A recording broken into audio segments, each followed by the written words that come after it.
Ciao ragazzi, benvenuti in questo nuovo episodio. Oggi siamo da Bolton Motorcycles, finalmente andiamo a ritirare la nostra moto di prova. Mettiamo il casco e andiamo a fare un giro e la riportiamo a casa.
Ragazzi, ed eccola qui, come promesso, appena ritirata. I ragazzi qui da Bolton Motorcycles me l'hanno appena data, Royal Enfield Interceptor Z50. Vi posso dire che molti di voi avevano già capito quale moto avrei preso come prova.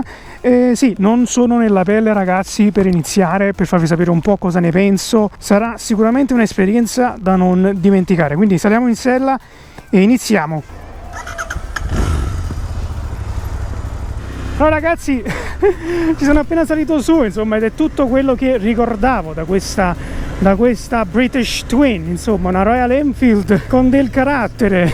Ragazzi, sono veramente felice e pronto per portarvi insomma più contenuto possibile su questa Royal Enfield. In questo video di oggi insomma ci concentriamo soltanto a darvi la mia prima insomma impressione su questa fantastica Interceptor Z50 in questa colorazione, devo dire eccezionale, molto giovanile. Difatti questa moto starà nel mio garage per almeno 3 mesi, insomma in questi 3 mesi cercheremo di farne più uso possibile, andare a farci anche un po' di touring magari per vedere le sue capacità in quel reparto lì, e allo stesso tempo cercheremo anche di capire proprio come la moto è in termini di comfort, le varie modifiche che si possono fare su una Royal Enfield, i costi. Una cosa anche molto importante quando uno si compra una Royal Enfield nuova è il rodaggio, quanto consuma. Tutte queste domande ragazzi cerchiamo di risponderle tutte nel periodo in cui avremo questa Royal Enfield in prova, ed è grazie comunque a Bolton Motorcycles che siamo stati capaci di prendere questa moto in prestito per il lungo termine, ed è una delle tante prove che faremo, tante moto che prenderemo a lungo termine per